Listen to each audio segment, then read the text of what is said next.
Good morning, everybody. Well, we're back. We're live.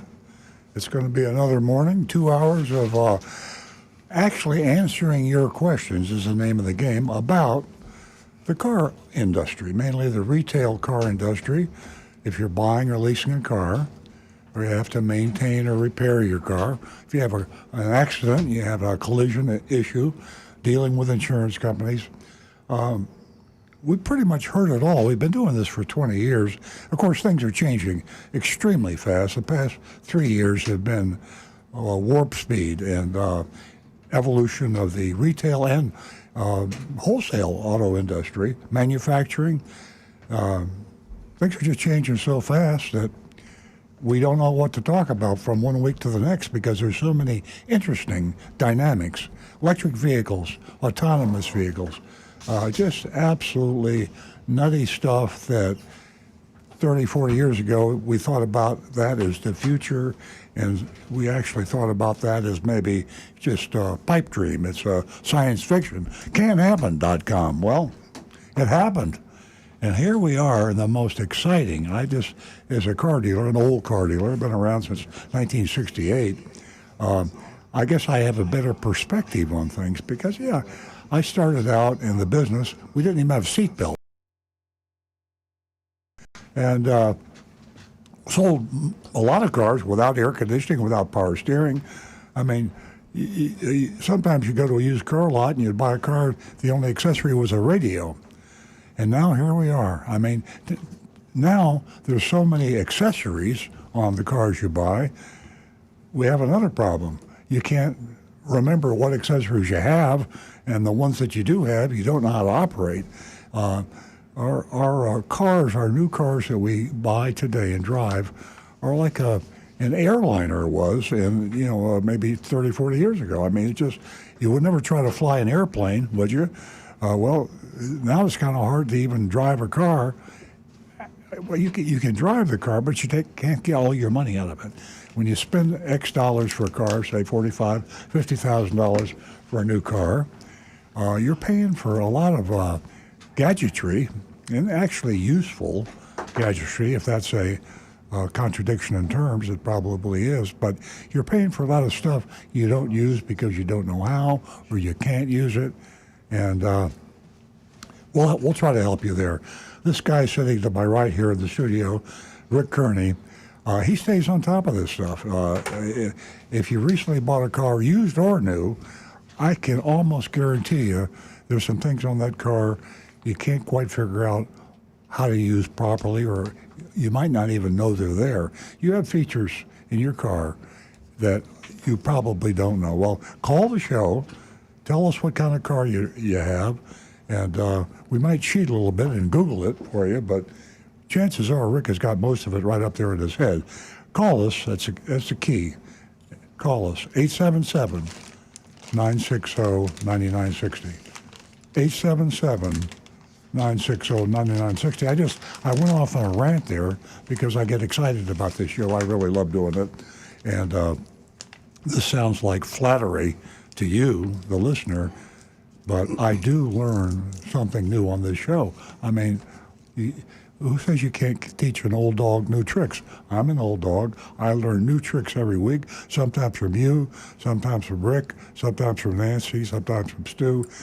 This is an evolution, this is an information revolution that we have 2 hours of exchanging ideas, asking questions, answering questions, all about cars. And as I say, Rick Kearney, if you've got a car that you have any questions about, operation, trouble with a car, how to get it fixed, where to get it fixed, how much to pay to get it fixed, just call us at 877-960-9960. Now, I have to go through a litany of other ways to reach us. Our preferred method, because we'd like to hear your voice, is 877-960-9960. But we've got 5 lines, and in reality, we can't take all phone calls. So we have a lot of other venues. We've got texting, 772-497-6530. If you can write this down, write it down. If you send us a text, we'll get to it. We'll get to it later in the show maybe, but we've got 2 hours. We'll get to it. 772 497-6530. And usually the last half hour, if we haven't got to a text, I'll get them out before we do the mystery shopping report, which is something else I have to mention. It is truly the most interesting part of the show, probably the most informative part of the show. It's definitely entertaining, and we have some laughs. Maybe we shouldn't laugh at some of these bad things that happen with mystery shopping reports. And we also have some extraordinarily good mystery shopping reports. We've had, in the past 30 days, I believe we've given scores of A or better, A minus A plus. We've given A's to 2 dealerships. I don't remember that ever happening before. We score the mystery shopping report. We ask you to call in after we read the mystery shopping report, between 9:30 and 10 Eastern Standard Time, and we ask you to score the report, and we put this on the good dealer, bad dealer list, which you can access on our blog at earloncars.com. earloncars.com. And you can look at the make of car you want. You're looking for a Chevrolet, check out Chevrolet dealers. I'm not saying you're going to find a Chevrolet dealer in your area with an A, but if they're on the recommended list, even if they have a D, they pass, because we grade on the curve. There are no perfect car dealers, certainly, and that includes myself. We are not perfect, but we have to have a list that you can refer to. If we score it on the absolute basis of A, B, C, D, F, and we flunked everybody, where are you going to buy a car? I mean, we have a situation in the world, I started to say the United States, where most car dealers are trying to rip you off. Now, I know I'm irritating a lot of people by saying that, but it's true. You're all familiar with the annual report, the Gallup Annual Ethics and Honesty. If you're not, Google it. Honesty and Ethics in Professions by the Gallup organization. They've been doing this since 1977, I think, or in the 70s. And they ask you, of all the different businesses, which ones do you regard with the highest integrity and the lowest integrity? Bottom line, car dealers at the bottom. If they're not at the bottom, they're second or third. I mean, if they're third from the bottom, that's a good year for a car dealer. Usually they're on dead bottom, along with lobbyists, politicians, and who else? Direct mail solicitors, or drug dealers, assassins. I don't think they have drug. Stu was just kidding you. So anyway, high point of the show between 9:30 and 10 Eastern Standard Time, Mystery Shopping Report. You make the show. Nancy and I driving to the show this morning. She says, "What are we going to talk about?" I says, "We're going to talk about what you want to talk about," meaning the customer. meaning the listener. Oh, I thought you meant me. Yeah. I thought you meant too. You said that very seriously. Exactly. We're going to talk about what you want. I did say that. So they're attacking me now because it was a slip of the tongue. It's early. At any rate, seriously, if you don't call the show or you don't text the show, and I forgot almost, youtube.com/Earl on Cars. Go to YouTube. You can stream us. You can see us live and in color. Rick Kearney monitors the YouTube. Facebook.com/Earl on Cars. Stu Stewart, he's sitting right across from me. He monitors that. The real party's over at YouTube, though. Oh, the real party's going over there. Oh, the party, at YouTube. Yeah, YouTube is a lot of viewers on YouTube. Yeah. I don't know why, but anyway, I do know why. I mean, because I'm awesome. Yeah, that's true.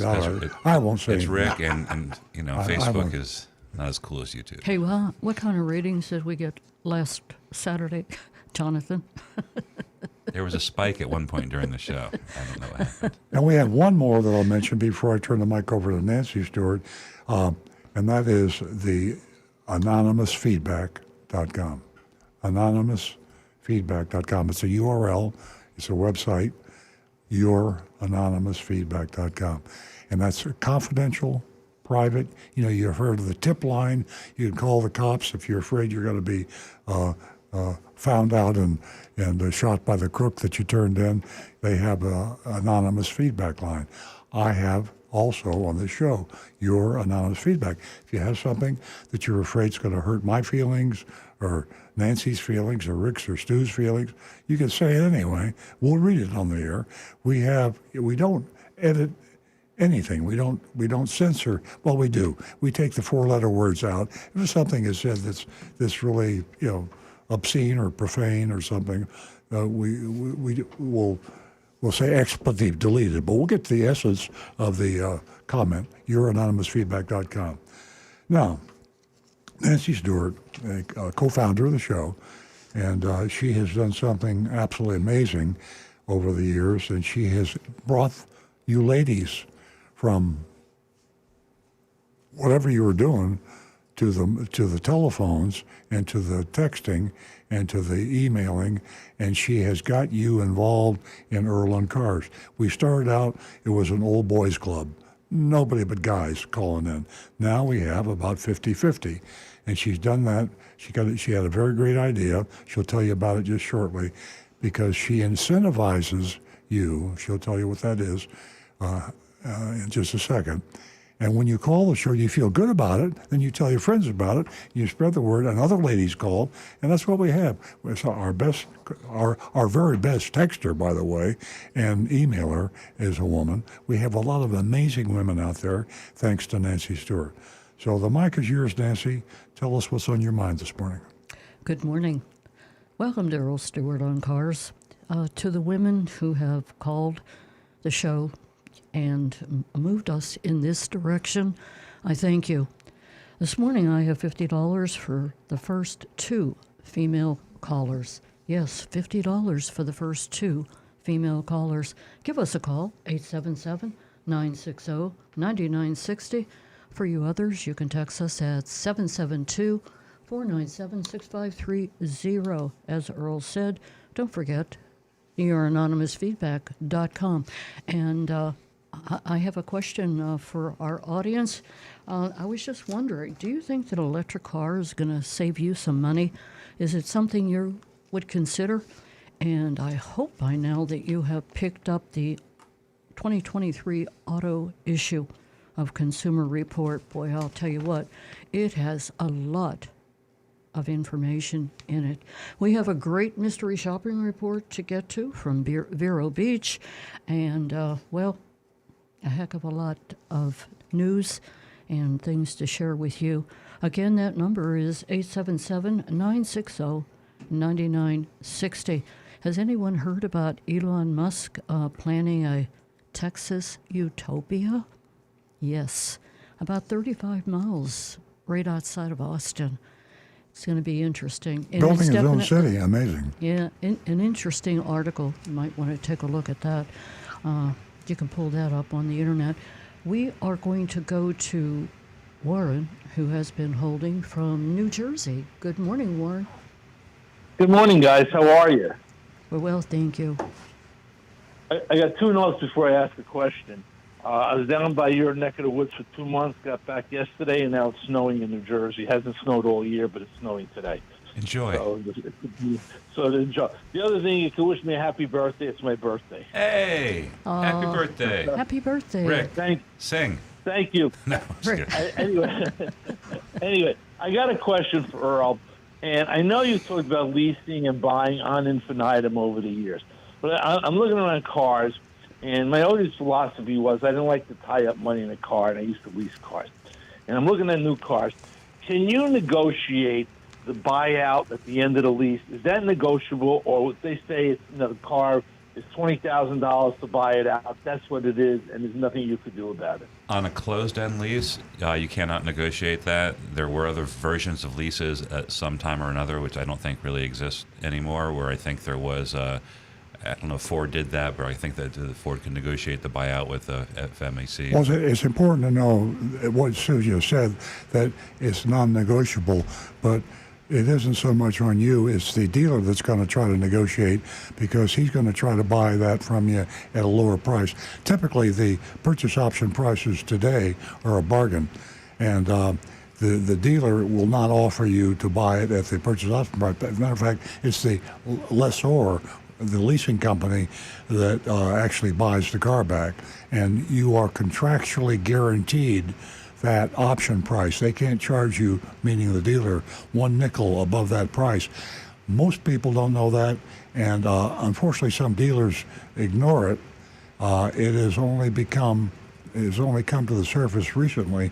In South Florida, we had a big stink with when WPLG Channel 10 television found out that there are a lot of dealers that are charging thousands over, trying to buy the car for less and then adding more money to the purchase option price.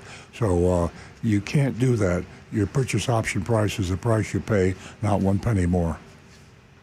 I know that happened to somebody when COVID started.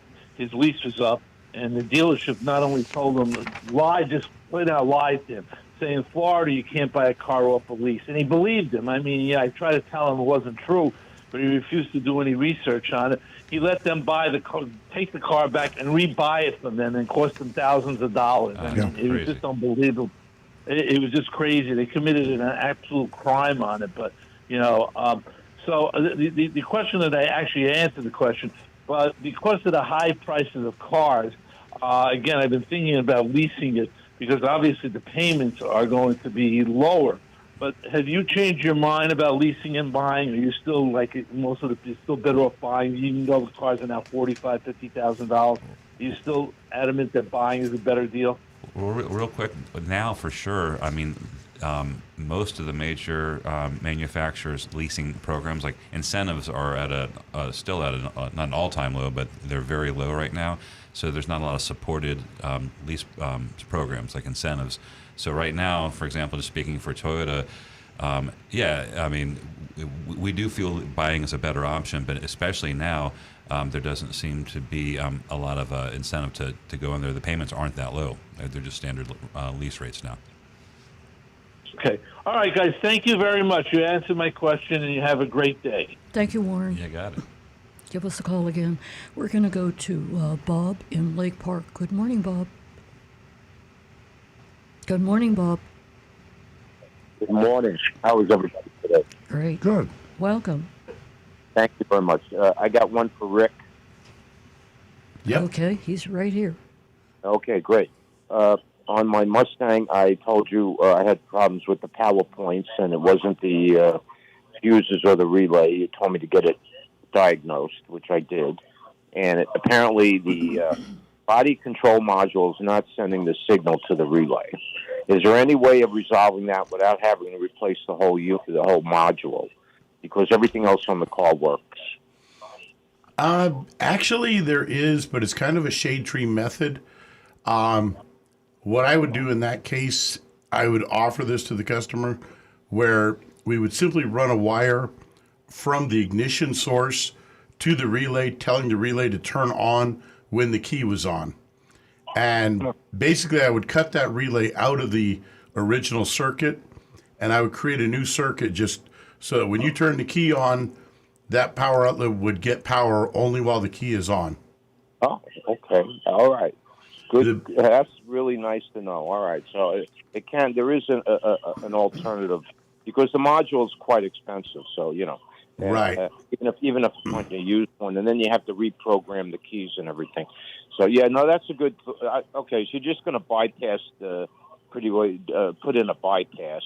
That's basically what you're doing. I have another question. I have a friend that has an Audi, a little two-seat Audi, very fast car with the engine in the back, and he needed a new battery. You want to take a guess on how much they whacked him for to put that in? Well, I'm going to say $575. Over 800. Wow. Yep. Yeah. And when he told me, and I think the one thing that came to my mind, Earl had a couple of people call a few weeks ago about complaining about how much they had to pay to have some programming done on their E-Class Mercedes. And I'm saying to myself, if you buy an E-Class Mercedes or a BMW or a Jaguar or an Aston Martin, whatever it might be, once the car is out of warranty, you're going to be on the hook. You're going to pay some money to have those things fixed. German engineering. Yes, I get it. I don't understand why people complain about how much they have to pay if they're going to drive that type of car. They're engineering the money right out of your pocket into theirs. Right. And I have something for Stu. I saw a couple of online. I saw Bremen Honda is advertising that if you go to him, the one in Green Acres, if you go to his store, that they're not selling anything that's MSRP. It's under, if you want to buy under MSRP. That was Bremen BMW. Bremen Honda. Bremen Honda. Okay. Well, Green Acres. well, Yeah. Thank you for the tip. Yeah, and the other one that I had called on before, I don't know if you want to shop them, but the other one I had called on before that you did shop was the Nissan 441 Nissan guy, and he just changed his commercial, and he's now not only saying that they're selling MSRP, but he also says in the commercial, no markups, no markups. So I thought that was pretty interesting. All right. So we got Bremen Honda, and who's the second one? Southern 441. They're bandits out there. I don't know how they get away with their TV commercials. I mean, they don't even try to be honest on the air, and somehow they get away with it. I know, but now he's also advertising along with the below MSRP, which you already exposed him to that. I told you about it, and you went over and shopped them. But now he's also saying no markups in addition. We'll find so I thought that was pretty interesting. Yeah. And one other thing for Earl, I think you might want to I've been listening to you for a long time, but I think you might want to change the name of your show. Earl Stewart on Teslas. Some shows are like that. I plead guilty to that, and I apologize. I know I talk too much about Teslas, and we drove to work in our Tesla this morning, and part of if you haven't driven an electric car, there's a thrill. I mean, it's a car that gets people excited, and I shouldn't let it bleed over on the air because most people, only 5.3% of the people have electric cars, and I'm yakking too much about them. I know that. What other car maker has 60% market share? There you go. They're pretty extraordinary. Mm-hmm. I get it. Yeah. Well, thank you very much. You all Bob, have we promised not to go on this Saturday morning about Tesla and our disagreements back and forth, but it is a great car to drive. Thank you. I'm a long-time listener. I remember when you used to be on the other station. Oh, do you? Oh, great. Seaview, yeah. I've been listening for a long time, so you never had talked about Teslas because they didn't come around. So that was better. So, okay, well, have a great day, everybody. Thank you so much. Amazing. Thanks for listening. We're going to go to Jay. Who's calling us from Hope Sound? Good morning, Jay. Hey, good morning. I've got a few questions. One of them is it a good time to buy a new car right now? It's a difficult question. It'll be a better time in 6 months, and I've been saying that for 3 years. We had this wild market adjustment with the COVID, the pandemic, and the supply chain issues, and prices soared all the way to the stratosphere. Now they're back down to about 10,000 feet, but they're not back down to ground zero, and no one knows if they will be there. Bottom line is new cars are less expensive today than they were 6 months or 12 months or 18 months ago, but they're more expensive than they will be by the end of 2023. So the question is, how long do you want to wait? How long do you want to postpone the pleasure? People love to buy cars. And as a car dealer, I'm very happy about that. And they buy cars not because they have to have them sometimes, because they want them, and because they're fun and it's become a part of American life. So if it's all budget, keep the old car, wait another year, and you'll probably get a much better price. But hey, life is short. If it brings you enough pleasure between now and 12 months from now, when the prices drop, buy it. You get your pleasure out of it, and to heck with the fact that you're going to save money. You enjoyed life a little bit more. Yeah, I hear that, and I've been waiting 2 years to buy a new car. I keep putting it off, hoping the prices will come down because the chips are being delivered to the factories and all that. But anyway, one other question is it good to time at your purchase like towards the end of the month? heard you'll be able to get a better deal because the dealer wants to push their inventory at the end of the month? See, that's one of the reasons why prices are so high. The answer is no. 3 years ago, it was a huge advantage to buy them toward the last of the month, and because there were excess inventories, everybody was paid on commission. It was dog eat dog competition, and everybody's looking for market share. And a car that you sold on the last day of the month, you could sell at a loss, hit a quota that would mean a big bonus from the manufacturers or the dealer. Today, none of the above exists. The cars aren't available, and you have to wait. Typically, if you want the car that you really want, if you take whatever's in the inventory and you want to pay too much money, you can buy a car today. But the salespeople are lazy today. I mean, my own salespeople, all salespeople, and I don't mean literally, I mean they don't have to hustle because the buyers are lined up. And it's all a matter of price. If you want to, we mystery shopped a Kia dealer, and you'll hear about this at the end of the show, and they were asking thousands and thousands, $9,000 market adjustment, and a whole lot more on top of a Kia Telluride.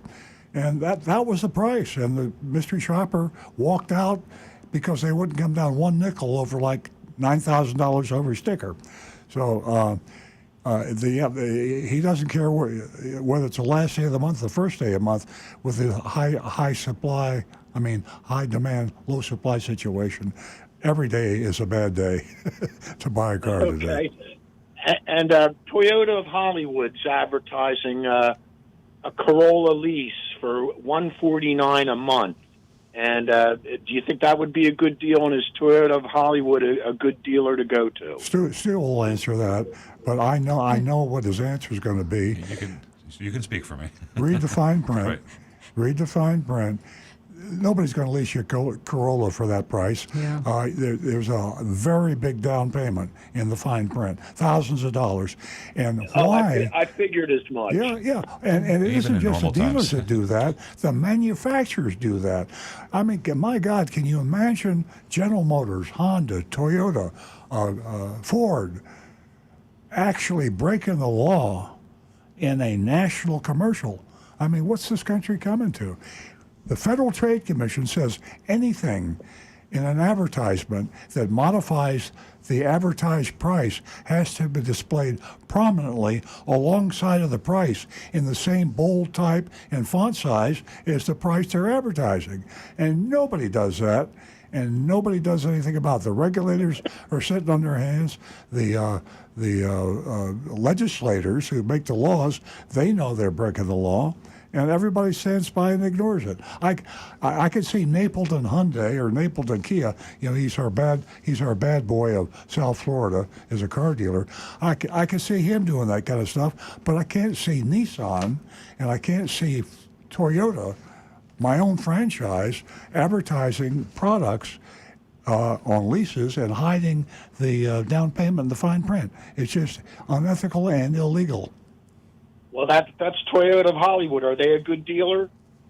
They're pretty aggressive. I think you might. We've shopped them before, and they're making a lot of money down there. Yeah. Aggressive is a great word. It definitely describes them. Pardon? I'd be better off with your dealership. That's a personal choice. Well, that's up to you. What was the question? He'd be better off at our dealership. I said it's always a Well, personal yeah, choice. you would. Definitely. You would be better off at our dealership. I hate to answer questions like that because my competition and other car dealers who I attack say Earl isn't doing an honest show. He's just trying to sell cars from his own dealership. So every time. Exactly. I understand. All right. Thanks a lot. You guys have a great day. And Jay, if you continue to listen, this website is very important to all of us. www.Florida Law Protecting Car Buyers. And I'll tell you what, it is worth its weight for you to take a look and read that at Earl on Cars. And there is absolutely no reason for anybody to pay market adjustment. It's ridiculous. And don't forget, everything is negotiable. You're still in the driver's seat. 877-960-9960. You can text us at 772-497-6530. Don't forget, youranonymousfeedback.com. We're going to go to Boca, where Mel has been holding. Thank you for your patience, Mel. Yeah, thank you. Thank you for having the show. That kind of leads me into my question about buying cars. The MSRP, is there any dealerships that actually you can negotiate below MSRP at this stage of the game here? Yes, absolutely. not many. Absolutely. We've actually done some mystery shopping reports. It's very rare, but what happens typically at this stage of our pandemic, economic recession, or whatever you want to call it, at this stage, we're seeing less desirable cars go below MSRP. If you have a car, I mentioned earlier, we mystery shopped them, a Kia dealer on the Kia Telluride. The Kia Telluride is one of the top 10 cars by Consumer Reports, best cars for 2023. So, when you get that kind of a rating, everybody wants to buy it, and there's just not enough Kia Tellurides to go around. So they do get all the money, thousands and thousands over MSRP. Now, there are other cars that have less desirable equipment colors and models and ratings, and you can negotiate those pretty well. But it's kind of a sad situation when the only place you can get a good price below MSRP is on the less desirable cars. But that's about it. And we have seen some incentives too, some rebates that help to bring it down. Yeah. We saw one. So what are the advantages of buying a car from your dealership? I mean, do you guys? Can you throw out some things? Are you allowed to say that? Well, again, we're timid about it, but I will answer the question. All we do is what any retail operation should do. We're like Amazon, we're like Costco, we're like Target, we're like Walmart. You walk into our store and ask how much a car is. We tell you our best price. And that's pretty much it. We don't add hidden fees. We don't add dealer install accessories. And we say to our customers, this is our lowest price. This is the price I'd sell my mother the car for, my sister.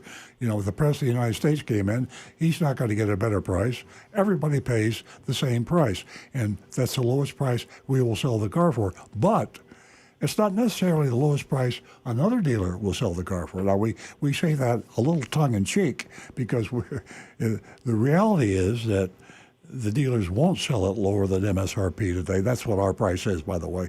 We put MSRP out the door on all of our cars. And as prices come down, we will lower that below MSRP. So we give you, the buyer, the right of shopping and comparing prices. That's what I love about Amazon. I go to Amazon, I want to buy a chamois to wash my car with. So on Amazon, they tell me the price of the chamois. I can't negotiate that price. They give me the price. But then I could go to 8 other vendors and find the same chamois, and if I could get it for less money, I buy it. That's the right of the shopping consumer. I give you that right at our dealership. Other dealers don't tell you the price. You cannot get an out-the-door price from 99.9% of the car dealers. They will give you, if you buy the day price, but it won't be good tomorrow, and then they will say, I won't give you a price. Go out and get your best price and come back in, and I'll beat the price, which is probably a lie. And that's what sets us apart from the other dealers. I see. All right, so that's basically the whole story there. So you guys don't charge any dealer fees or anything like that, you said, or you? No. Correct, Mel. And for me to wrap this up right now, because we have some calls backed up, car buying simplified. There is absolutely no reason to pay more than MSRP. That's it, bottom line. Thank you for calling. Thank you. Have a good day. Thank you. We're going to go to Joe in Port St. Lucie. Good morning, Joe. Hi, good morning. Thank you. You guys run a nice show. Oh, thank you. Question. yesterday I purchased my 2019 Honda CRV. I just bought it, and I want to get an extended warranty. Can you guys give a recommendation on which companies offer the best? Rick, you got any ideas? I would talk to a Honda dealer. Yeah, I would get some. I did. I hate to cut you off, but from what I was told, if you do that, you have to bring it back to Honda for any repairs. I'm not sure. Most dealers sell their own warranties or another company's warranties, not the manufacturer's warranties. And Right. and the ones that I'm familiar with, usually they're able to be redeemed in any ASE certified shop, and that includes dealers and independent shops as well. Is that what the Honda dealership told you, or was that just Yes, assumption? one of the service advisors. A while back, I knew I was going to okay. buy You the might car. call around. When You the lease was up. Yeah, there's probably a million Honda dealerships around. You probably call a couple, and you'll probably get different information. That's a good place to start. But I also think your insurance company might be able to point you in the right direction. AAA, I think, is also a source of information for service contracts. Years ago, I had a Cadillac for my wife, STS. Back during the financial crisis, they were practically giving it away. Right. And I remember I bought one. The company's name was, I believe, Fidelity. Okay, Does yeah, that ring that's a bell, that JM&A. name? Yeah, that's a warranty company from a product from a Jam Family and Associates, Fidelity Warranties. It's a big company. Joe, a good rule of thumb is you just take good care of your CRV, and the money you pay for an extended warranty is probably not going to be worth what you spend.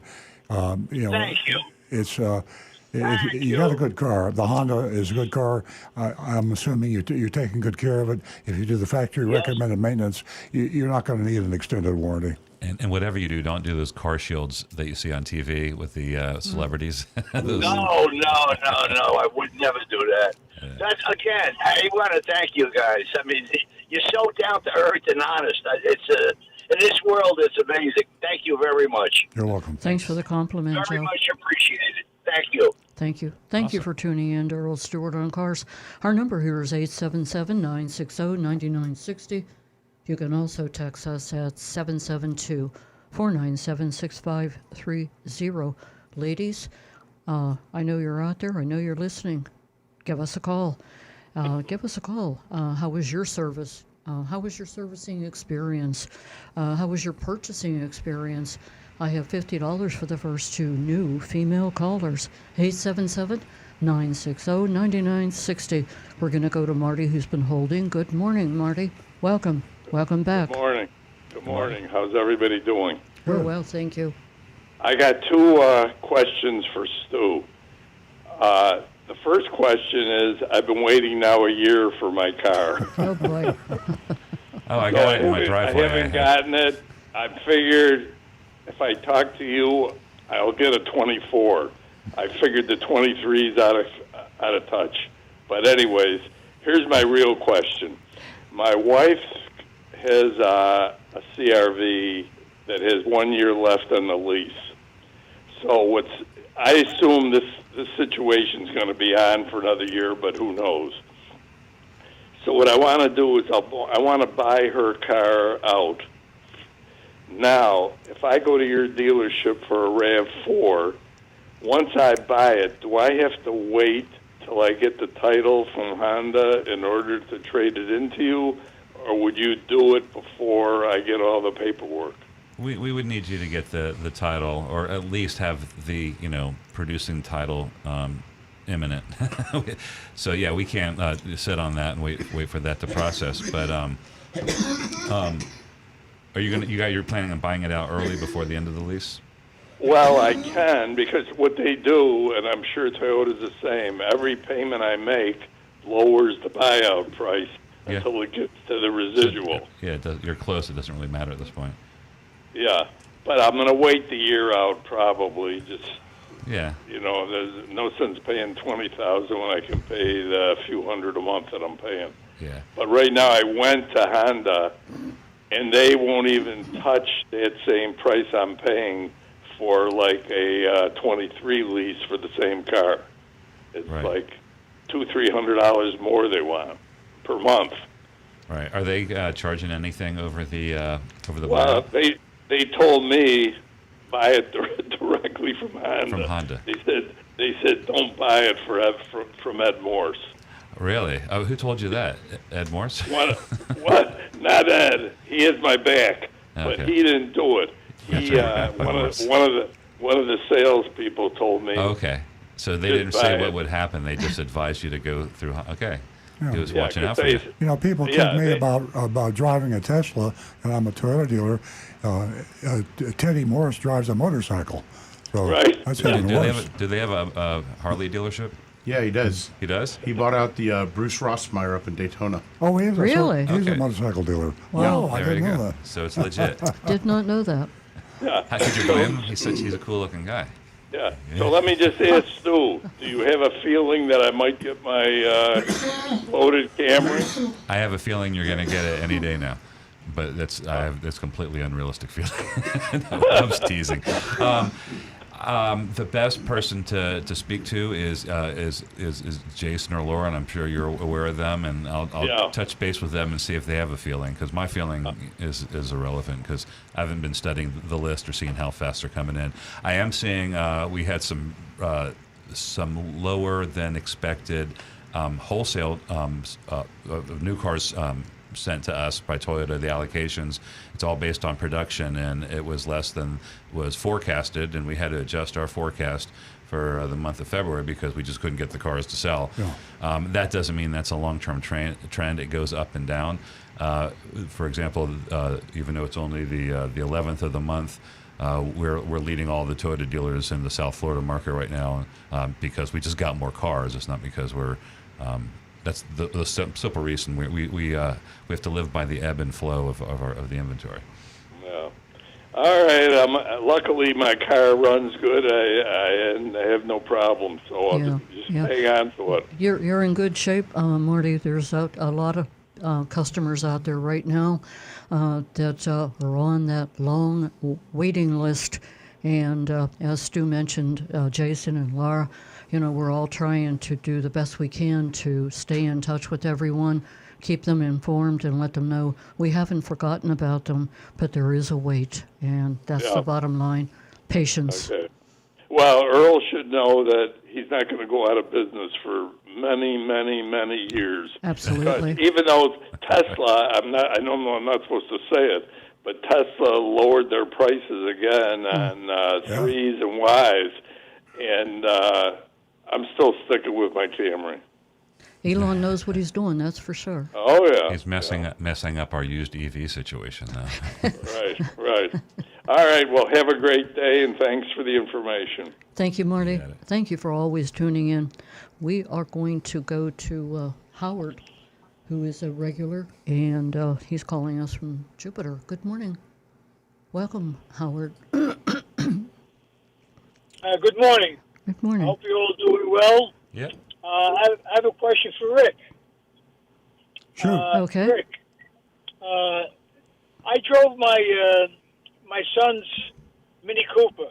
It had 3 cylinders and a turbo. I'm sorry. Now, I remember years ago when the turbos came out, there was a lag. You you step on the gas all the way down, there was a lag. Now, when I drove my son's Mini, it had 3 cylinders, and what happened is that the thing was very fast. So my question to you is, why doesn't Toyota use turbos? We do. Most of our new Really? I didn't know 4-cylinders that. coming out now are turbocharged. The new Tundra is a V6 turbocharged. In the last didn't couple know of that. years, Yeah. this hasn't been like a long-going thing. It just in the last couple of years, they started bringing back in. It's for fuel efficiency and power. It's pretty cool. Yeah, they finally worked out the issues with turbo lag, and they were able to get them much more efficient and durable. Yeah, Yeah, but when you have a turbo, I was told, I don't know how true it is, you have to change the oil more often. Is this correct? No. 10,000 miles on synthetic oil. Okay, one other fast question. How often should the battery terminals be cleaned in a car? Whenever they're dirty, How do you know if they're dirty? That's my question. just looking at them. If there's Corrosion and if stuff. there's bluish stuff growing on it, With a brush. pardon me, Brush it off. just plain old water and a brush. Okay. Let's give Rick Excuse a me, moment. sorry about that. He's got a cough. So yeah, what is that stuff anyway? Is that it's not a live fungus? It's a buildup of minerals and metals and It's salts. actually corrosion from battery acid gathering around the terminal. The acid is in a vaporous form, so it corrodes right on the terminal there. Okay. All right. Clean water. Clean sorry, water folks. will dissolve Clean it. water and a toothbrush. All right. Brush the teeth of your battery. Okay. Let's move on. Hey, Howard. Yep. Got a question for me? Yep. Okay. So now let me ask you this question. Is that a service if I say clean my terminals? They'll know what you're talking about. Yeah, okay. So, no, I come in, I have an oil change and everything. Say, oh, by the way, can you clean my terminals? But if they take off they unhook the battery, everything has to be reprogrammed again, correct? No, most of the modern cars have a battery, basically a maintenance form. When you disconnect the terminal, even your clock stays correct. Your radio stations, all of that stays the same.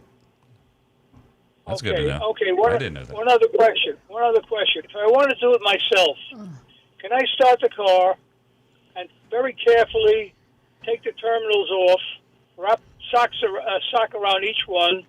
The car will still be running if my alternator is good. Is that correct?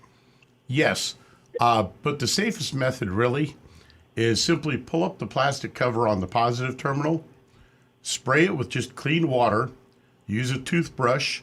If you want, mix water and baking soda. Use your wife's toothbrush. Don't use yours. Yeah, and just give it a good scrub down. Clean water to rinse it off. Let it dry for a couple hours, and then get some just simple grease or the battery terminal protector spray that you can buy at the auto parts store, and just give it a couple coats of that, and you're done. Hey. Don't even take the terminals off. Oh, you don't unhook the terminals? Howard. Just No around? need. All right. There you go. Go do it. Hey, Howard, it was great talking to you. Do you have any other questions? No, have a good day. And thank you so much. And I'll hang up and I'll keep on listening. Thank you very much. Thank you. We love hearing that. Keep on listening. Ladies, $50 for the first two new female callers. It is now 8:53. You have some time left to give us a call. Give us a call just to say hello. Give us a call to let us know how your service was, maybe your purchasing experience. How did you negotiate for whatever service you had? 877-960-9960. For you others, 772-497-6530. That's where you can text us in. Don't forget, your anonymousfeedback.com. We're going to go to John in West Palm Beach. Good morning, John. Oh, good morning. Good morning. I'm got a question that from last week that I heard a caller, and I think the caller was already on. If I order a new car, can I avoid all those dealer markup fees? Is that what I heard last week? Not necessarily. It depends on the dealership. If a dealership is honestly selling a car, without any markups, and you order a car from them, then they won't charge you that. Then there's dealers that will tell you they're charging it. They'll look in the eye, and there's dealers that will not tell you they're charging it. The car will come in, and they'll try to mark it up. But Earl has some thoughts on getting a solid, basically a contract when you order a car. You shouldn't order any product, automobile or otherwise, without having a definite legally signed contract. So in the car business, they call it a vehicle buyer's order. and you need a vehicle buyer's order showing you the bottom line out the door price. That's on the bottom of the of the buyer's order, and that means the only thing above the price they quoted you would be sales tax and license plate. In fact, on a vehicle buyer's order, that should be on there too. So you do have a literal out the door price, and you order the price. Now, the thing to keep in mind in today's crazy world, if you order a car and you have an out the door price quoted today, when that car comes in, we just talked to Marty, who's had a car on order at our dealership for a year. Well, the price that he originally was quoted will probably be less when the car comes in. We will honor that lower price, but other dealers might not. So I would say get a signed buyer's order with your bottom line price and an addendum to that vehicle buyer's order that says if the market price of the car is reduced at the time of delivery, then you will pass those savings along to me. Whether you can negotiate that with the dealer or not, I don't know. I mean, it's fair, but that doesn't say the dealer would do it. But whatever you do, don't leave it open-ended. If you leave it open-ended, then you're going to be right back where you started, and you're going to be arguing and negotiating and haggling over a car that you thought you bought 3 months ago. Okay, very good. And then my last thing is the same. I think it was the same caller he was mentioning about. He was looking for the. He wanted one, but I guess he didn't get it. Was the Corolla GR, and they said there's you don't see any at the dealerships. Well, last week I happened to see one at Cars and Coffee, and it piqued my interest. And it was a sharp-looking car, and so I looked it up, and it's a 3-cylinder turbo. Yep. And putting out 300 horsepower. So how come we don't have Camrys with the V6 putting out 600 horsepower? Well, this is a pretty pricey Corolla. I guess. Yeah. It's a kind of a specialty car, yeah. But that would be kind of fun to drive too. But anyways, I was just surprised to see that they were putting out a 3-cylinder, pushing out 100 horsepower per cylinder, and why can't they pass that on to the Camrys and that are 6 cylinders and getting 600 horsepower out? This Toyota's kind of boring. That's why.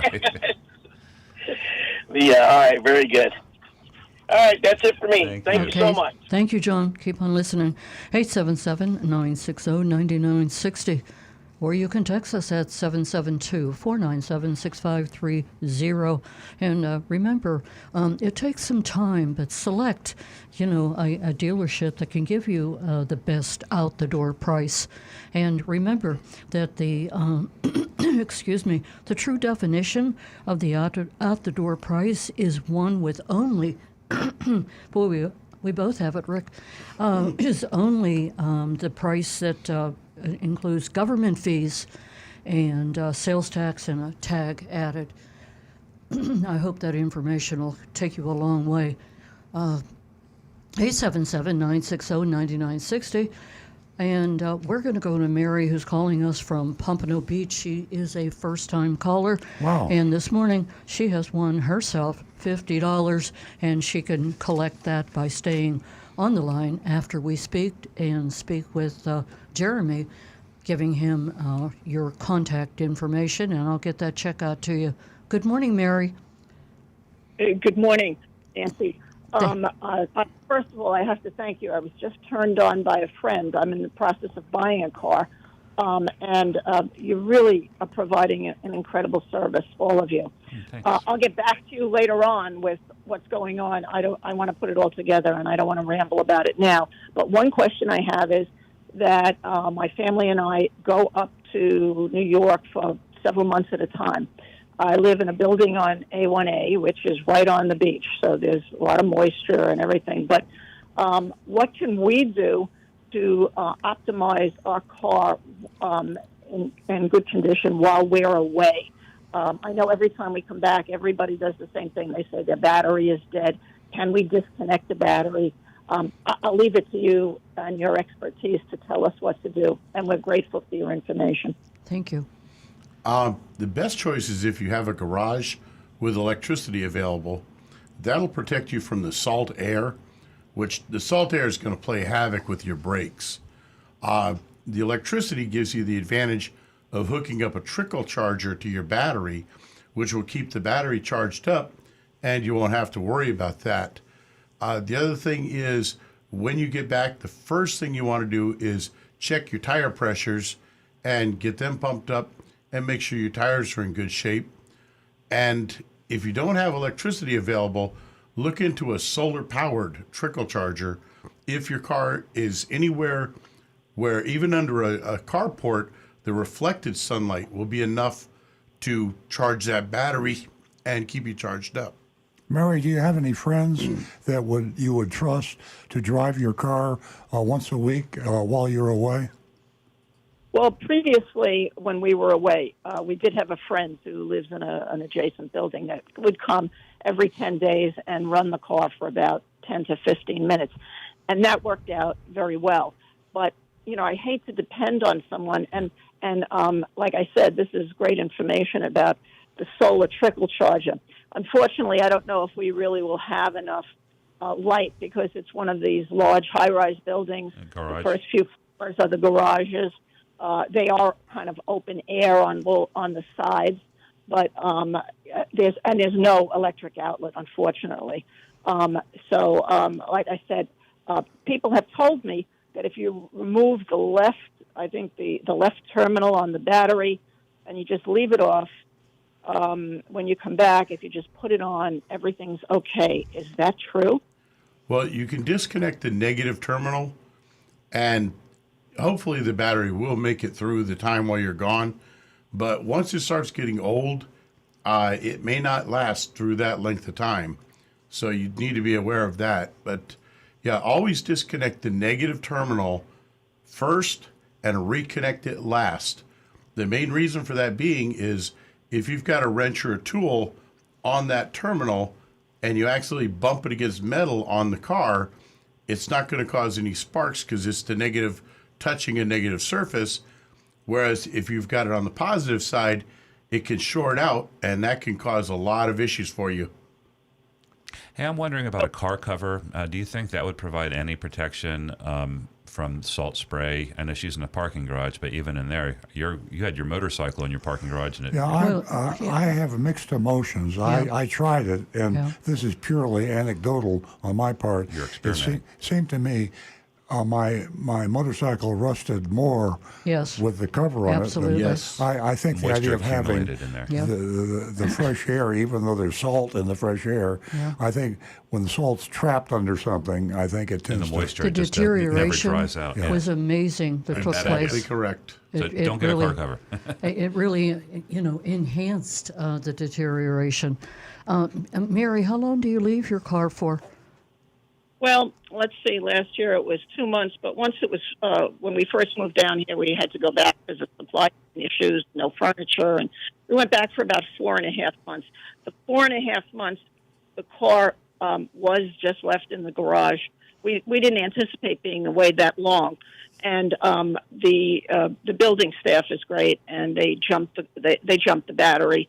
Unfortunately, I think took the car to.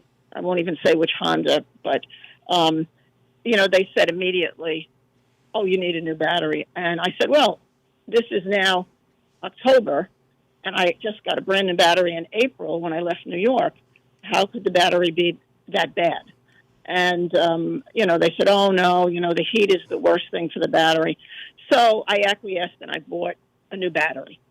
Because you don't want to get stuck anywhere, especially when you've just moved somewhere and you really don't know where you are. Yeah.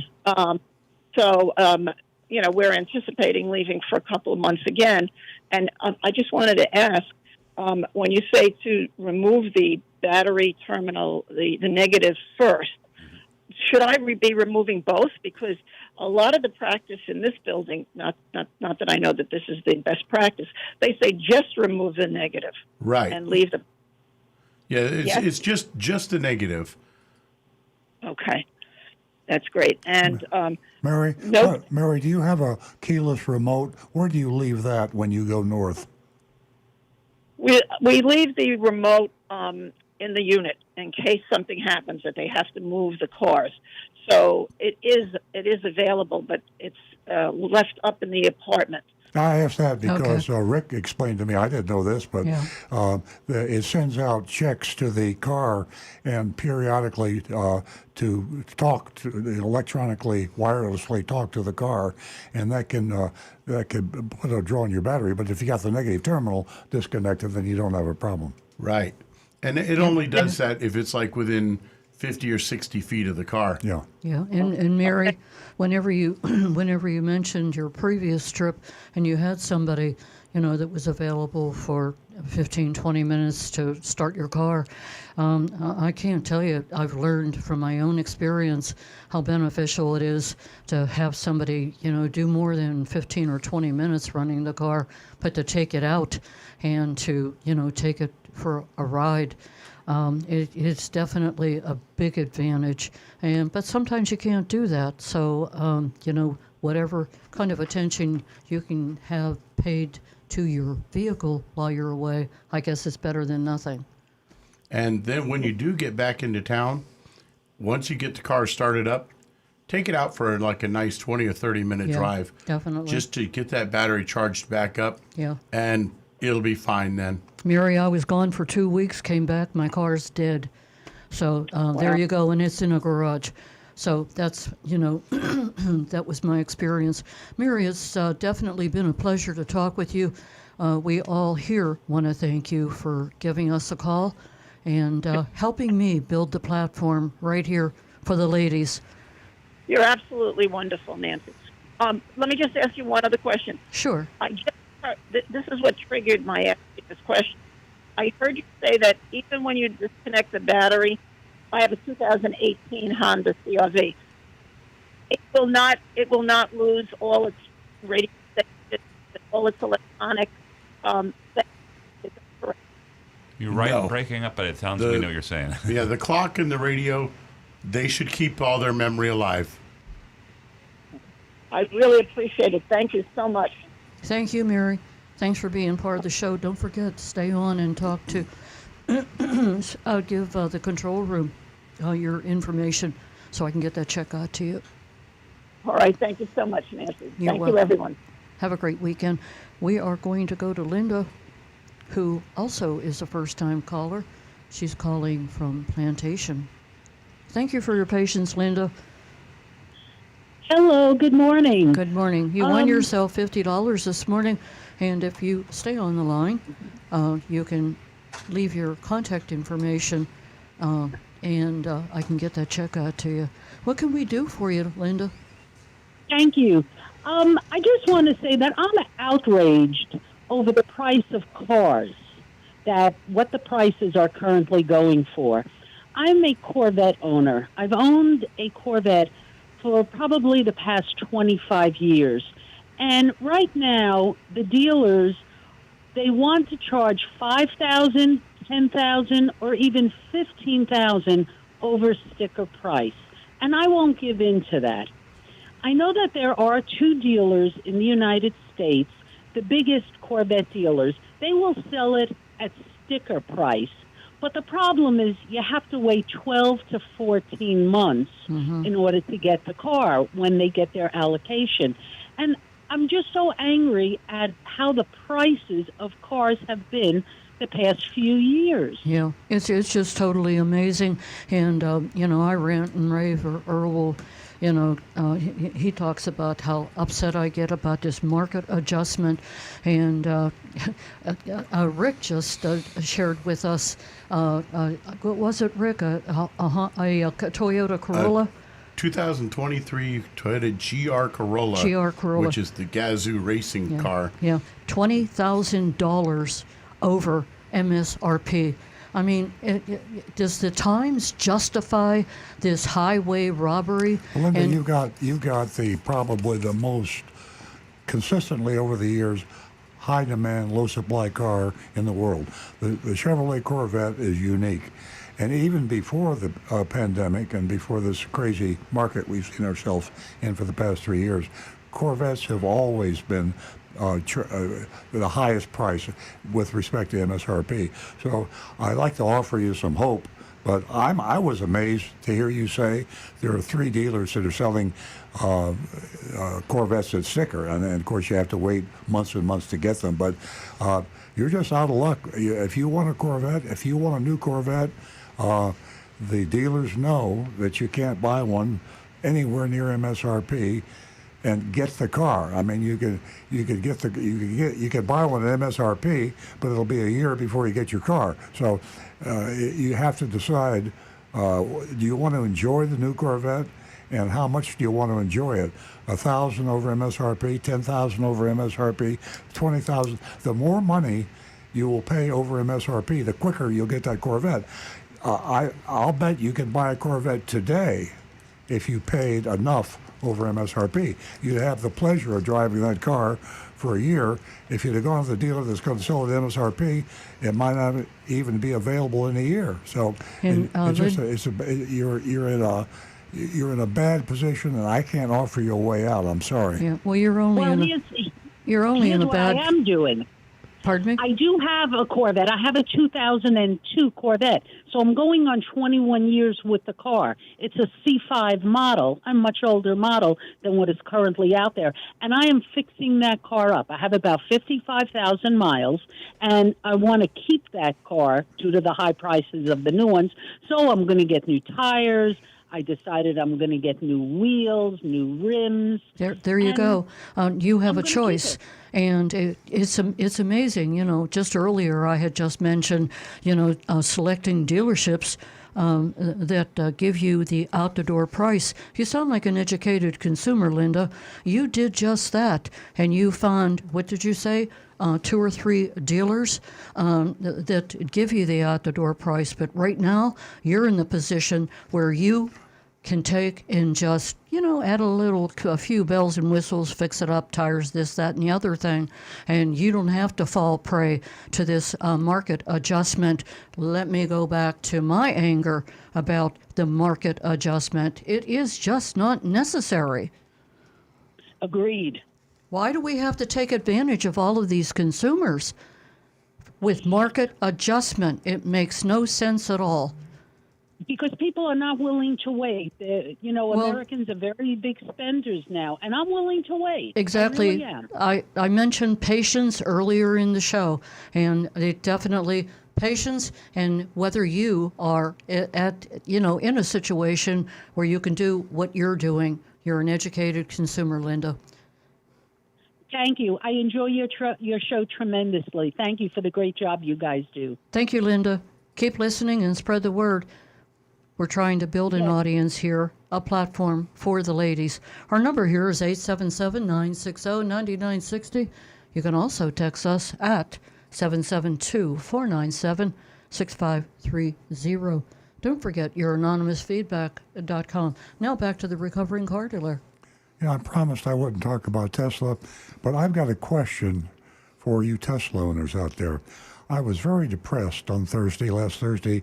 I went to the dentist to get my teeth cleaned, and when I'm alone in the Tesla, I put it on autonomous. And so on the way home from the dentist, I'm going, seamlessly and safely, and everything's going fine. About 15, 20 miles from home. And when I got about 5 miles from home, suddenly my Tesla said, autonomous will remain off until the end of the trip. And I lost my autonomous driving. And when I got home and stopped the car, it said, we have given you a third strike. You have 2 more chances, and you will lose your autonomous completely. Now, that happened the other 2 times. It happened once to Nancy and once to me. I had my hands off the steering wheel, admittedly, which was stupid. But on the way home, I had one hand completely on the steering wheel, and it was actually a yoke, but steering wheel, and the other one just like 3 or 4 fingers on there.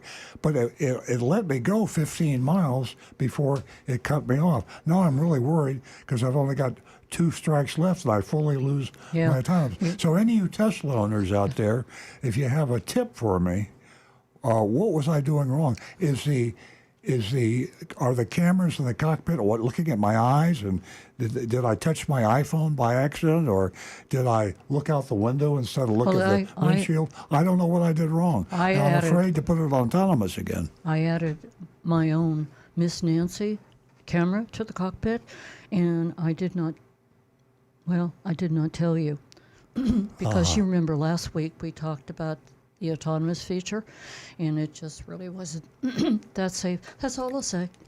Well, Donovan has been getting some good comments on YouTube today already. Let's hear him. If you got anything about this, Donovan, let me know. You mentioned earlier on the customer with the Honda asking about their extended warranty. He said, hey, it's a Honda. Do your basic maintenance and roll the dice, because they don't really need an extended warranty on a Honda. When the customer had mentioned turbos, he says most cars today have turbos. It's hard to find a new car out there without one, which, again, very true. And he's also mentioned on car covers that they trap the salt and moisture underneath it.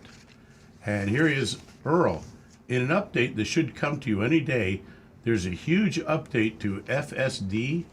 I'm guessing that's... I heard about that. There is a huge update coming. I haven't received it yet. And it lets up on the hand on the steering wheel requirement a lot. It also allows the FSD beta on the highway. FSD full self-driving. Yeah, okay. Right. So the update that's coming should relax some of the restrictions on your full self-driving. So that probably will save you from another strike. Thanks, Donovan. Very helpful. Thank you very much, Donovan. He's my go-to helper on this, and Donovan is awesome. Where's Donovan based? Great. I'm pretty sure he's local here in Palm Beach County. Oh, is that right? Oh. Yeah. Yeah, he's been a great asset. Thank you so much, because he's Donovan. mentioned quite a few times things here in the county, places that he knows here in the county.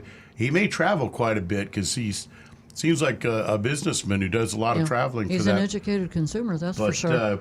Awesome guy. I'd love to get him in here for a show one day. Yeah, absolutely. That'd be great. Well, that's an invitation. Yeah. There you go, Donovan. Donovan, if you'd like to be a guest on the show, you would really be valuable. So let us know, and we'll invite you over to the studio. There you go. Speaking of another guest that we... He says he's in Lake Worth, Florida. Oh. Is that right? I'll be darned. Interesting. Local. Yeah. Huh. Thank you, Donovan. Speaking of guests on our show, without a doubt, what an exciting guest this one would be. We're talking Road Runner Steve. Maybe. Hi, Steve. Good morning, everybody. How are you? Good morning. Welcome. Okay. Thank you. I got a little serious thing going on here. Yeah. I got this thing in the mail, license plate toll statement. Okay, the statement date was 2/11/2023. And the charges were $4.60, and the due date was March 10th, 2023. Okay, so I'm looking at it. I see my license plate number here. The location was East 470 Plaza B South, amount $4.60. So I said, let me give this number a call. I call up. It was a legit place, license plate toll. So I'm explaining to her, why I get this. Well, we got your license plate number, which she read off, and I see on the paper it was correct. I said, well, I don't drive on the turnpike in Florida. She goes, oh, no, Mr. Steve, this was in Colorado. I said, what? She goes, yes, Colorado. And this happened in January 3rd of 2023. So I said, ma'am, I never been to Colorado. Okay? And then again, I said, why would I be in Colorado in January when I live in Florida? And most of all, I can't drive at night. Steve, let me ask you this. Okay, Steve? Okay, Mr. Steve. She goes, let me go back to the computer again. She goes back to the computer. She goes, oh, we apologize. It wasn't a number. It was a letter. So we just assumed it was your vehicle. Oh, jeez. Colorado. Imagine that in the wintertime. Yikes. I mean, it's good. Good thing you weren't accused of a crime. I mean, they could have. you stuck up that gas station in Colorado, and we can prove it. Yes, I know. But the funny thing is, if you get this, I assumed it was from Florida. Yeah, and you sure. know what happens when you assume. So if anybody in Florida gets one of these things, and they would say to themselves, "Oh yeah, I was on the turnpike that day." Yeah. It might not be from Florida State. It could be from anywhere. Yeah. You know, we have an attorney that drives there's only commercials I hate worse than car dealer commercials or attorney commercials. And there's, as you well know, Steve, in South Florida, there's a zillion of them on television. I'm talking mainly. And this one, I can't think of his name now. I'd say it if I could think of his name, but his uniqueness that he's selling to you, the potential customer, is he has a software program that is linked up to all the traffic lights, and he knows if you have an accident, he can get all the information on that intersection from this software. Now, I wasn't aware that a private individual, an attorney much less, could have that kind of, and we talk about privacy. Apparently there's a software available, an app that you could get for your phone.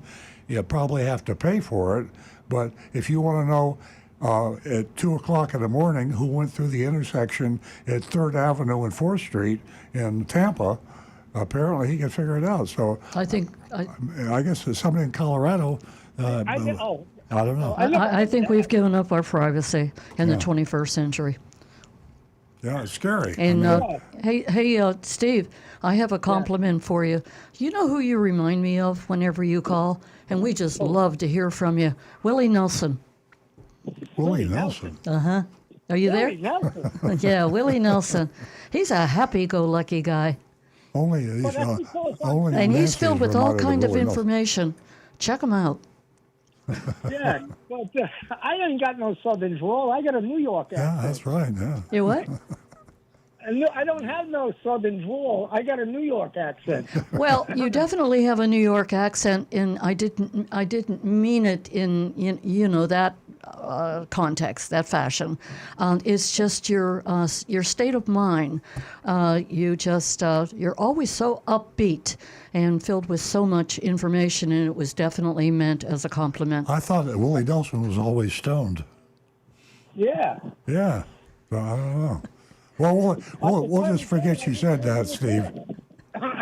Yes, but keep an eye out there for the people that are listening out there. Make sure you challenge this. Don't just go off and pay the money if it was from another state. Yeah, exactly. Yeah. Exactly. Exactly. That's a great story, Steve. I mean, what a story. That is the reason we love you. You always got something interesting to share with us. I thank you very much. See, you have so much to share with us. I always enjoy the show and talking to everybody. Okay. Thank you.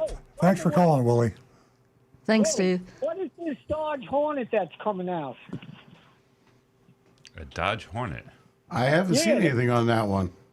I'll have to do some research. It's electric. Ah. Yeah. But Well. how could they steal that name? Wasn't there a company back in the 50s that made a Hornet, and AMC made a Hornet? Oh, Yeah. You're right. Bought AMC. Jonathan said Hudson. All right, the commercials are on TV for the Hornet. Check it out. Everybody have a good and safe weekend. You too, Steve. Thanks for leaving us with that. Have a great weekend, Steve. We are going to go to John in West Palm Beach and John in Palm City. Hang on. We will be with you shortly. Good morning, John.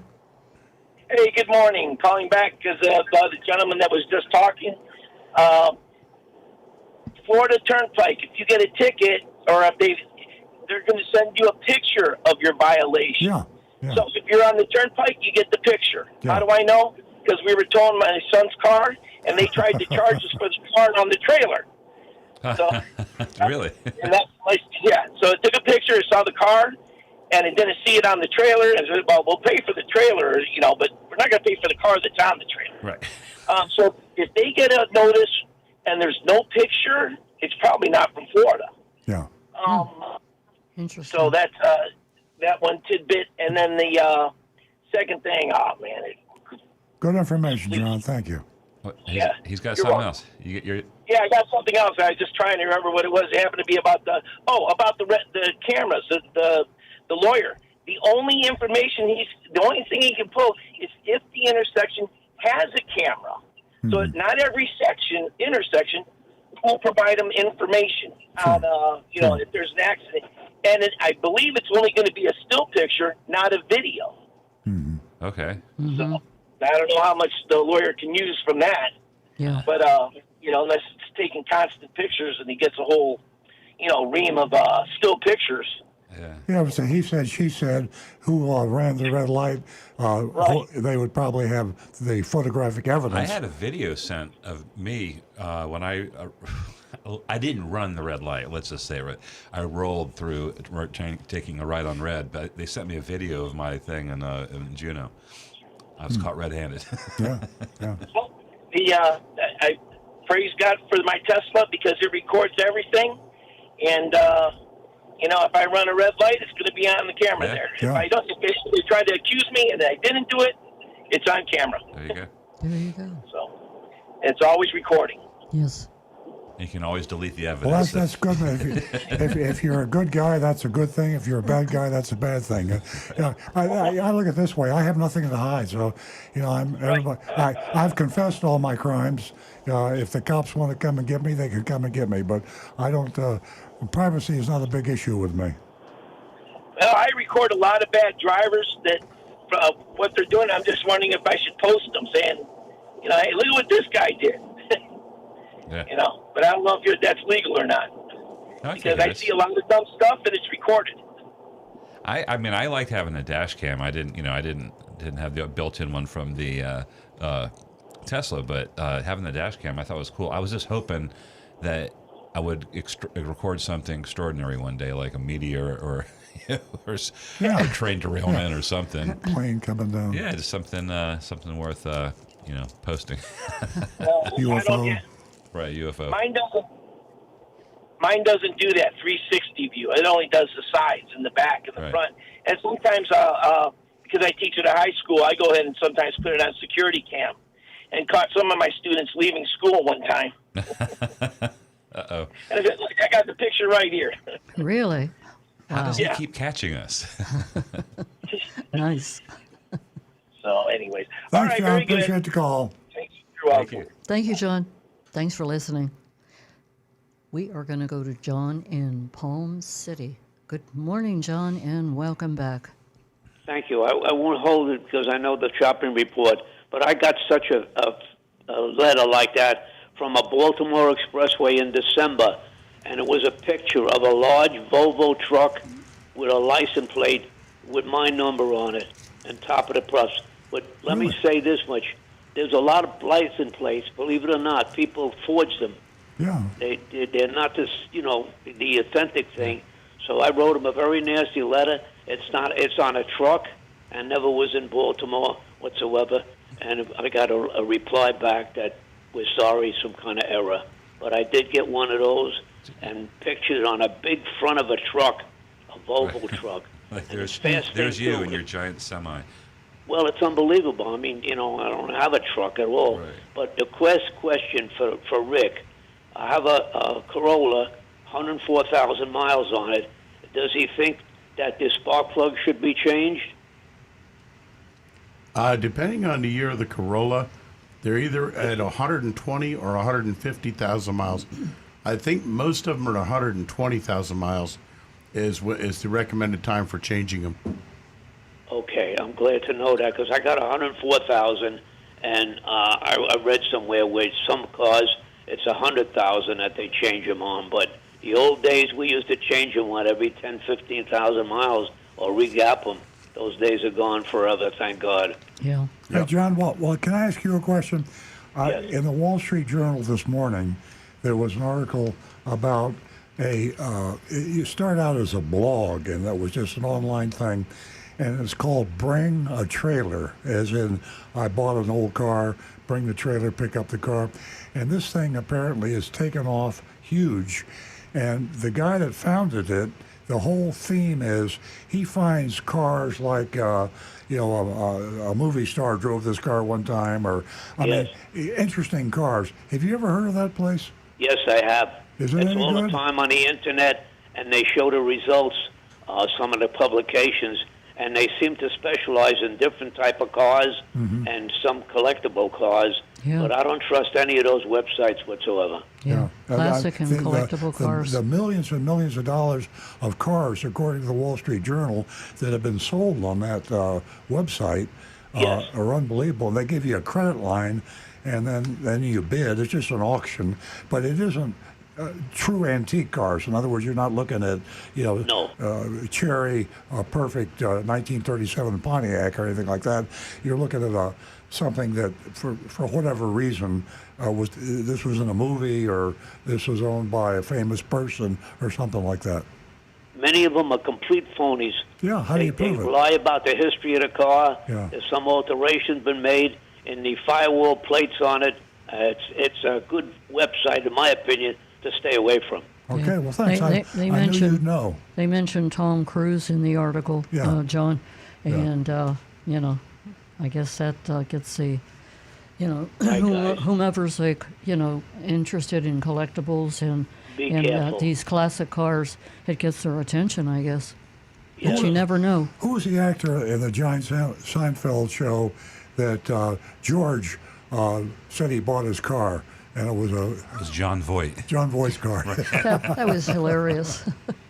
Well, Seinfeld himself has been sued because when he sold a group of his Porsches, one of the Porsches was an altered car, and when he bought it that way, and when it got sold at auction, the person sued the auction company and him because the history and the documentation on the car was all falsified. So nobody's exempt from the crooks. Interesting.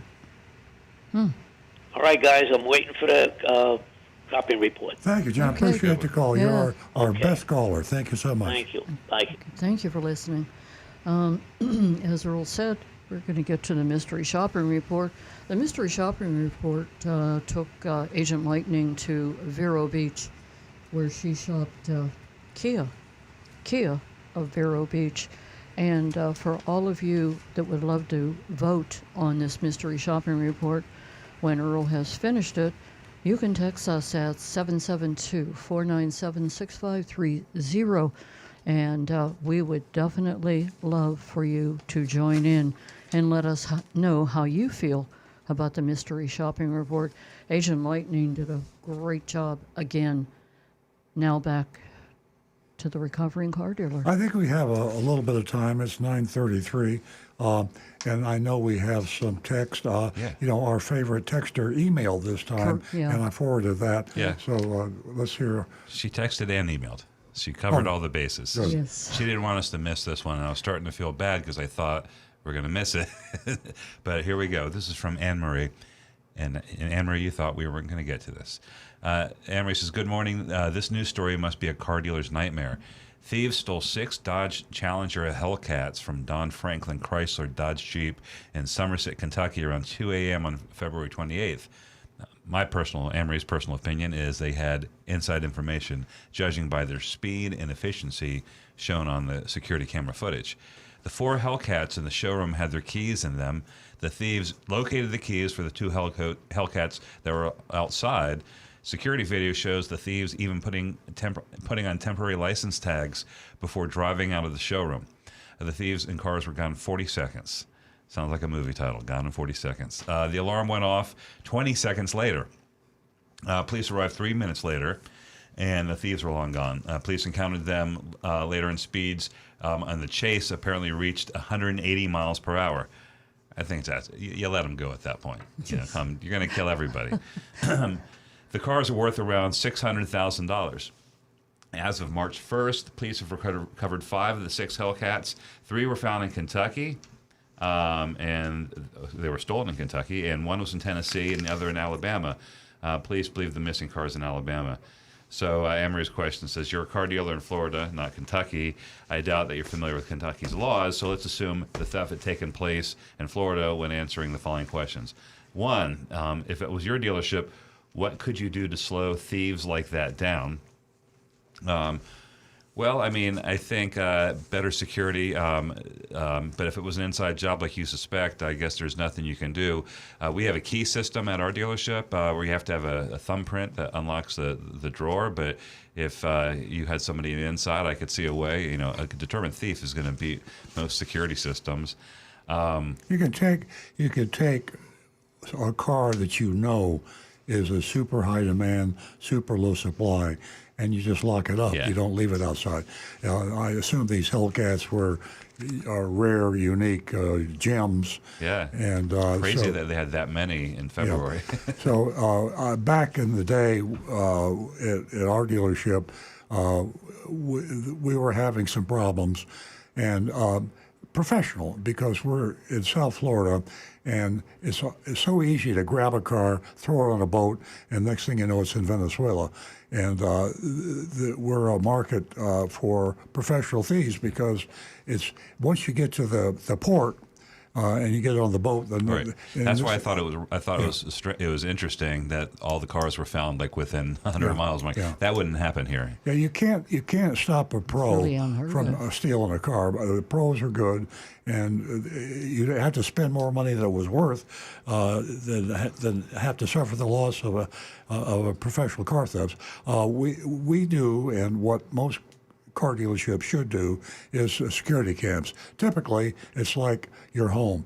If you have the security cams up, the thief is going to go to the house that doesn't have the security cams. Same thing with the car dealership. So we have security cams all over our car dealership. Anybody that walks on or in our car dealership is being videoed. So if someone is either crazy enough or good enough to steal a car and still be shown on video, you can't stop that. Insurance does cover us for stolen cars, yes. We pay the premium. Probably we could go self-insured and we would have been ahead. It's kind of like an extended warranty argument. I say, if you take all the proper precautions, you don't need an extended warranty. I say the same thing with theft. She has some more questions in here too.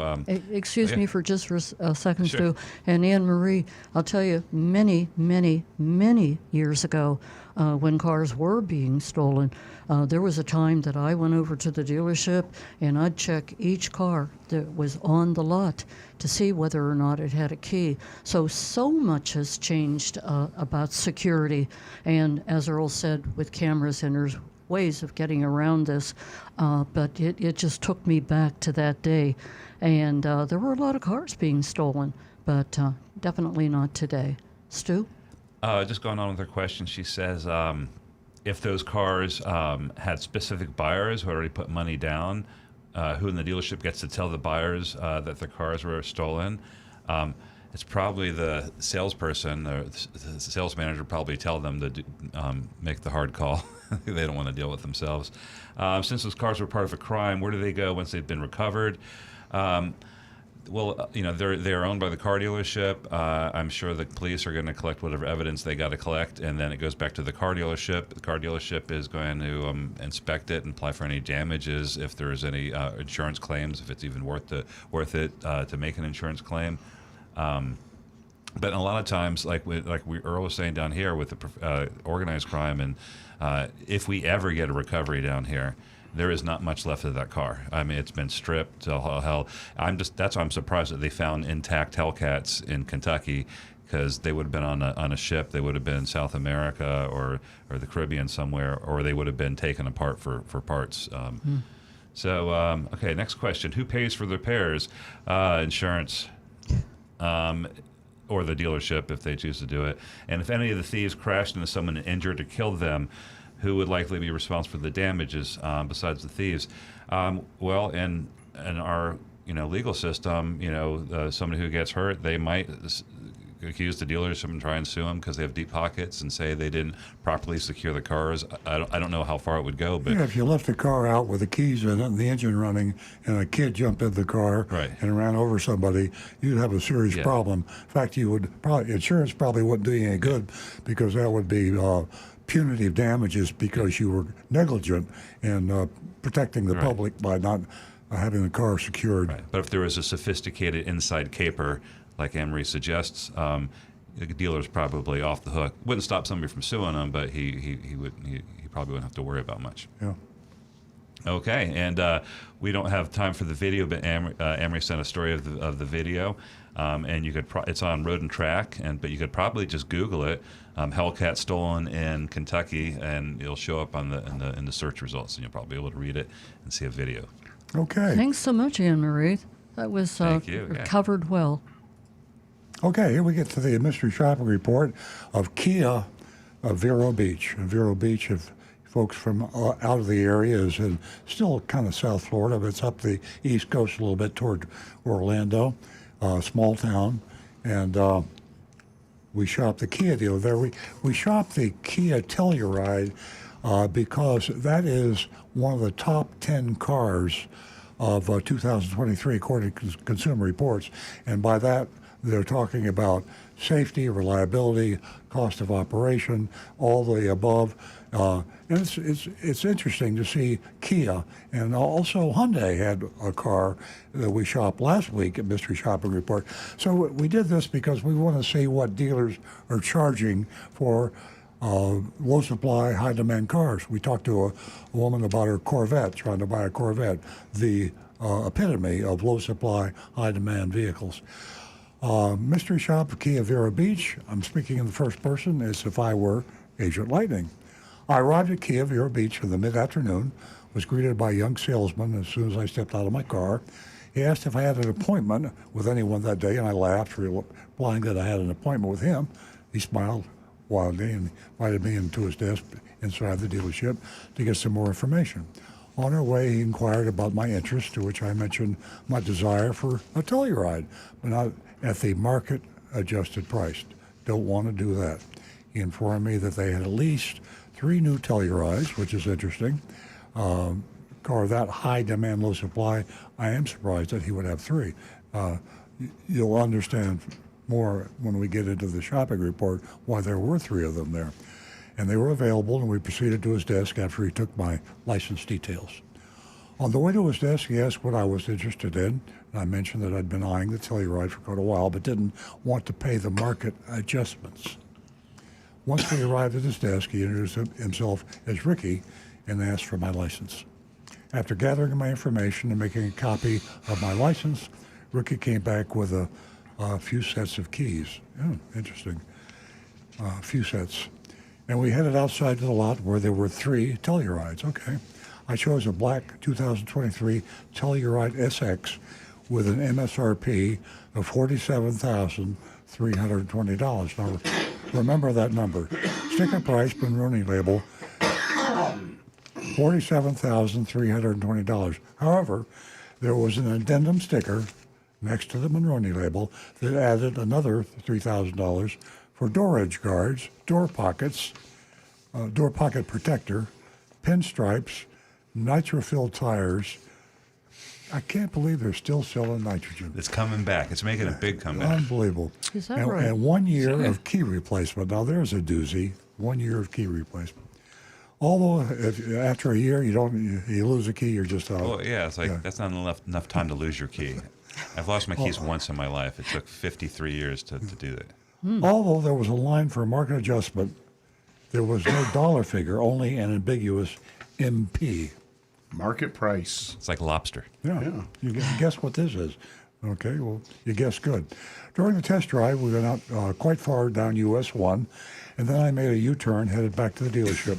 Once we arrived, Ricky asked if I wanted him to run some numbers, to which I said yes. He asked if I was looking to finance or pay cash, and I mentioned that it would depend on whether there were any incentives available for financing. Rick said he would go speak with his manager, come up with numbers. After about 5 minutes, Jamar, the sales manager, came back with Ricky and a worksheet. The selling price was MSRP, manufacturer suggested retail price, $47,320. To that, they added the full amount of the addendum. That was $2,995, call it $3,000, and $9,999 market adjustment. Let's call that $10,000. There's your MP right there. Yeah. So that's what MP stands for. They also tacked on an $899 dealer fee. This is really disgusting. And they even jumped up the government fees. We don't believe that $814 could be legitimate. I wonder if that's a reaction to what we say on the air. I don't know. We say the only thing that's legitimate is sales tax and government fees. Yeah. I bet it is. And now they're labeling things government fees. And they probably stuck in the junk fees, private tag agency, electronic registration fees, electronic filing. I was shocked to see a market adjustment and asked why it was so high. That was the $10,000. Jamar replied that Tellurides were going for $10,000, $15,000, even $20,000 above sticker. And I believe that. I mean, again, high demand, low supply. He also mentioned that I could buy the car and take it to auction and get $66,000 for it easily. Maybe so. I mean, crazy things in this market. I declined, started to stand up, but Jamar asked for a minute and walked away. You know the game, back and forth. A few minutes later, another sales manager sat down with me and wrote down the deal. So we've got 3 people now. The other sales manager, I don't think has introduced himself yet. He could offer, wrote down the best he could offer, which was $60,000 out the door. He said that would make the market adjustment around $4,000, $39.99, give or take. I said I doubt it because it was still too high for a $47,000 MSRP. He added that he could show me auction slips where used ones were going for more than new.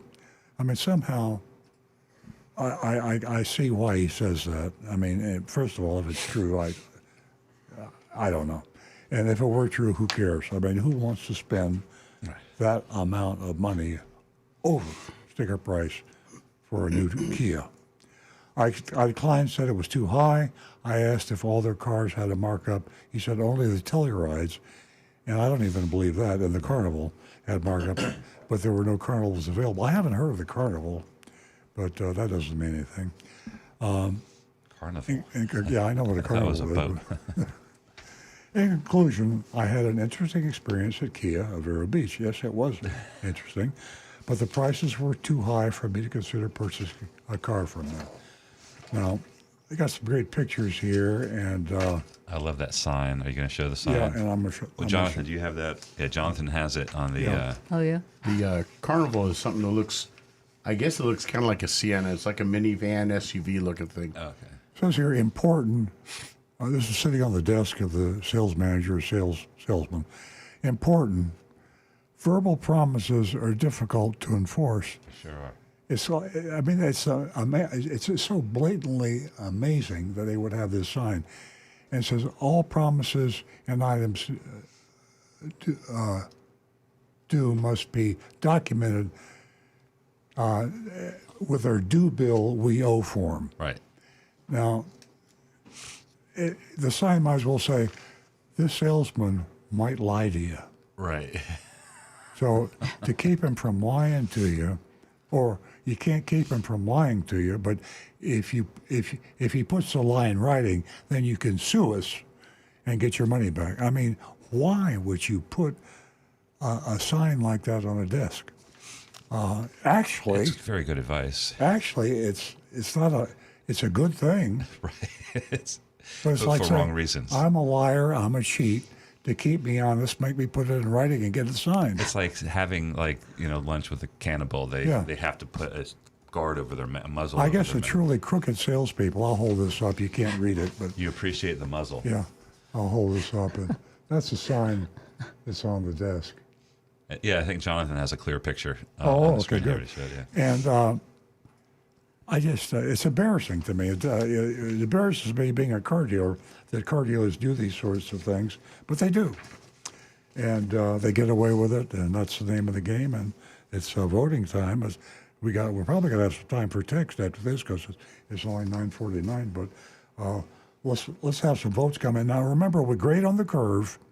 And remember, there are no perfect dealers. Right. We grade on the curve. Our listeners. Yeah, we grade on the curve. Our listeners tell it like it is. Well, but no, I'd like you to grade on the curve too, because all right, again, if you fail everybody, You too? and in my opinion, the ultimate sin is to lie, cheat, and steal.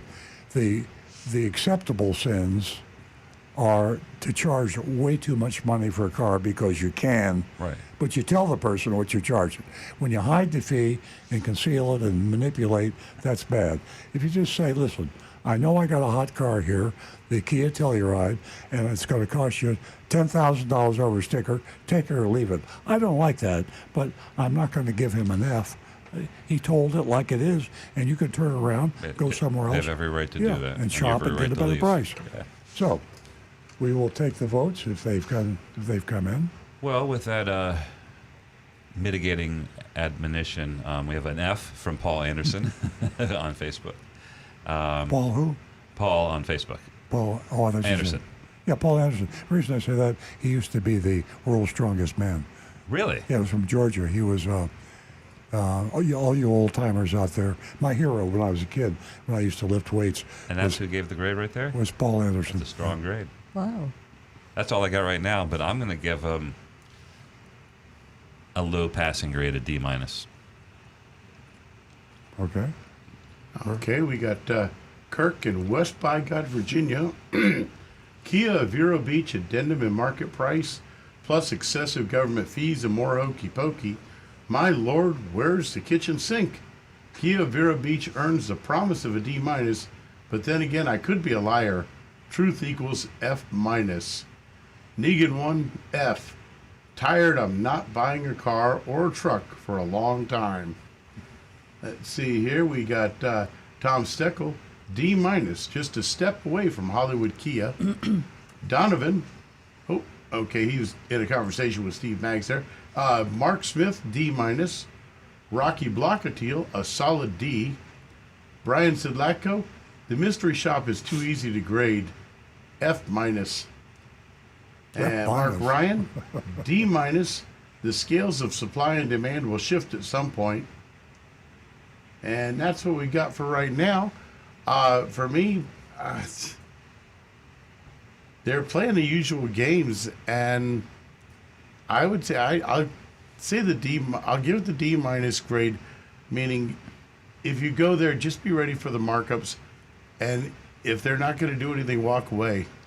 Yeah. But I would have given a little bit better grade, but the market price thing, I know it added a great dramatic effect for the shopping report. There's suspense. What is MP going to be?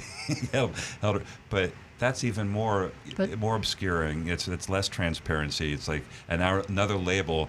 I mean, that MP could have been anything. It was the mood of the sales manager that day. It's not. It's 10,000 a day.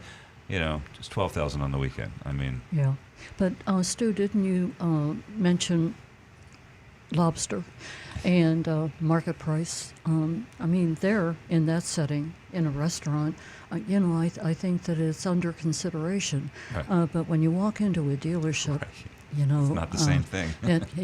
do you feel like as if that you're blindfolded and you walk in and they can just throw anything at you? Right. And it's acceptable. At no point until you are signing on the dotted line do you actually know what you're paying. Exactly. Right. No limits, and you're wearing a blindfold. No exaggerations either. You want my grade? F. I do. F.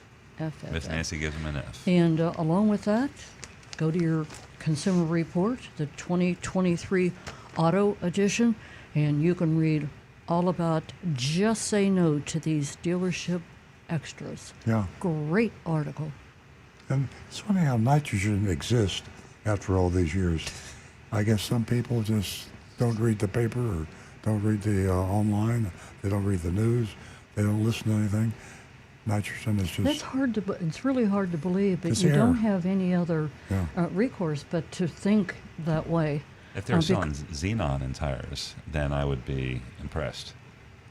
Yeah. Another gas, but nitrogen, it's all around us. Anybody's guess. I'll give them a D. I mean, that's my lowest. I'm lighter on the punishment scores than most people, but for some reason I got a bad taste. I certainly wouldn't fail them. I wonder if I shouldn't give them a C minus, but I'll give them a D. And I think that what a lot of dealers are hurting themselves unbeknownst. Because when you they had 3 Kia Tellurides in stock, and they're sitting there, and Kia knows they're sitting there. Meanwhile, there's another Kia dealer, or a lot of Kia dealers, that are selling their Kia Tellurides. And Kia allocates cars just like Toyota or Honda or all the manufacturers.